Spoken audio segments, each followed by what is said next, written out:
Hamas chief Ismail हानिया Turkey के दौरे पर थे और एर्दोगन से उनकी मुलाकात ऐसे हुई। जब एर्दोगन से मिले तो एर्दोगन ने उन्हें वैसे गले लगा लिए जैसे कुंभ के मेले में जो भाई है वो बिछड़ जाता है और दशकों बाद मिलता है। तो क्या ये जो तस्वीर है वो ये बयां कर रही है कि आने वाले वक्त में हमास जो है कतर से अपने हेड ऑफिस को अब टर्की शिफ्ट कर सकता है? क्या कुछ देख रहे हैं सर पर्दे के पीछे? राजीव जी, ये संभावना तो बहुत लग रही है क्योंकि कतर पे काफी दबाव आ रहा है अमेरिका से, क्योंकि कतर के अमेरिका के साथ बहुत अच्छे रिश्ते हैं और उनके साथ व्यापार बहुत अच्छा है। अमेरिका का एक बड़ा सैनिक बेस भी कतर में है। तो कतर पे दबाव आ रहा है कि हमस के ऑफिस को शिफ्ट करने का, और तुर्की इस मौके का फायदा उठाना चाहता है क्योंकि जैसे मैंने पहले बताया कि ये टू नेशन सोल्यूशन को अब ज्यादा वक्त नहीं लगेगा। ईरान ने तो उसमें बढ़त हासिल कर ली, वो तो सारे मुस्लिम देशों का वो सरगना बन गया। अब तुर्की भी चाहता है कि उसकी भी कोई ऐसी रोल हो जिसमें जब इतिहास लिखा जाए तो तुर्की का नाम भी लिखा जाए। तुर्की ने भी काफी मदद की। तो ये सारा एक जो पावर प्ले हो रहा है मिडल ईस्ट में, सारे मुस्लिम देश जानते हैं कि पैलेस्टीन स्टेट इंडिपेंडेंट नेशन बहुत जल्द बनने वाला है। तो ये हर जो ये दो तीन देश हैं जो बेसिकली अपने आप को मुस्लिम मेजॉरिटी देशों का सरगना मानते हैं, वो तीन है: सऊदी अरेबिया, टर्की और ईरान।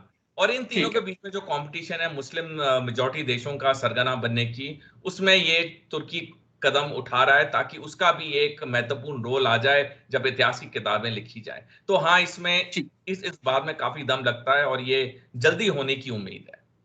मैं दो पॉइंट और आपसे इस मुद्दे पे समझना चाहूंगा। एक पॉइंट तो मेरा यह है कि कहीं ऐसा तो नहीं कि इस्माइल हानिया को, यहा सिनवार को या दूसरे जो हमास के लीडर हैं उन्हें मोसाद के ऑपरेशन का डर सता रहा है? क्योंकि मोसाद के बारे में एक तो जाना जाता है कि वो इस प्रकार के ऑपरेशन को बहुत अच्छे से अंजाम देती है और वो लोग समझ रहे हैं कि कतर की बजाय हम टर्की में ज्यादा सेफ हैं। क्या ये भी एक कारण हो सकता है पीछे? राजीव जी, जहां तक मोसाद की बात है, उसके लिए तुर्की हो, उसके लिए ईरान हो, उसके लिए अमेरिका हो, कोई फर्क नहीं पड़ता। उसने अगर ऑपरेशन करने तो उसने करने हैं। जैसे हमने देखा 1973 में वो रेडो एनटीपी, वो एक हवाई जहाज में इजराइल से युगांडा गए और अपने सारे लोगों को छुड़वा के ले आए। तो मोसाद के लिए कोई भी देश या दूरी दिक्कत नहीं है, लेकिन मोसाद में वो अब दम नहीं रहा जो आज से 15-20 साल पहले था। और यही कारण है कि हम देख रहे हैं कि मोसाद की कोई सफलता खास नहीं रही है पिछले दो दो दशकों में, क्योंकि इसकी जो जिम्मेवारी पूरी बेंजामिन नेतन्याहू को जाती है। उन्होंने जब से वो सत्ता में आए, उन्होंने सत्ता में रहने के लिए अपने देश को बांट दिया, अपनी सेना को बांट दिया, मोसाद को बांट दिया। हमने देखा 2 साल पहले कितने बड़े प्रदर्शन हुए जब वो जुडिशियल रिफॉर्म्स लाना चाहते थे। आप सोच सकते हैं कि इजराइल जैसे कट्टरवादी लोग, नेशनलिस्ट लोग, जो दुनिया के सबसे बड़े नेशनलिस्ट माना जाते हैं, वो इस प्रदर्शन में आ गए कि हमारे अगर जुडिशरी इंडिपेंडेंट नहीं रही तो हमारा देश ताकतवर नहीं रहेगा। और यही चीज थी उनकी सेना में, मोसाद में, सारों में वो जो बंटवारा शुरू हो गया। तो मोसाद में अब वो दम नहीं है।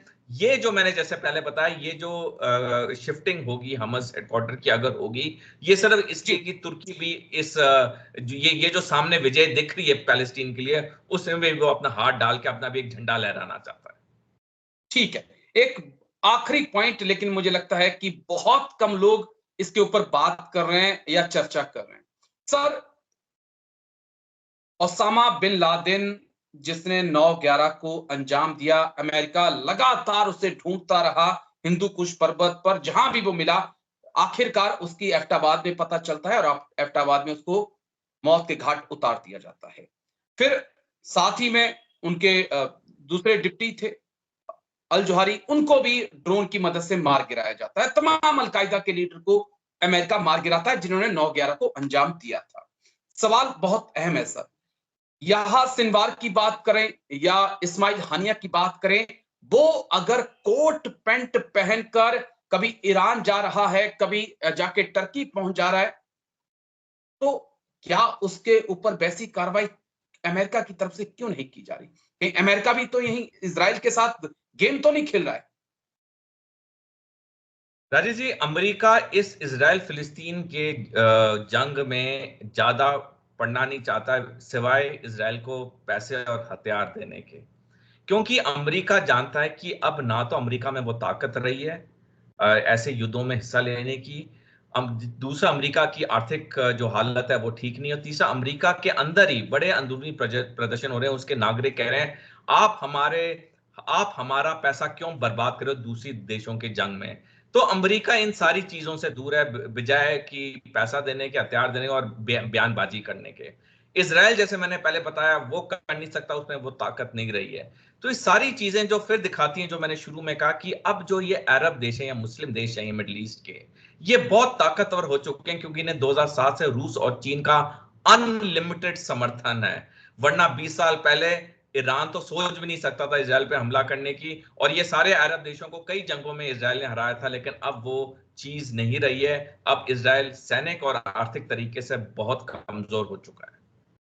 जी, चलिए, बहुत बहुत शुक्रिया कर्नल जय सोढी सर, समय दिया आपने, तमाम पहलुओं को इतनी बारीकी से समझाया सर। Thank you. जय हिंद सर, थैंक यू।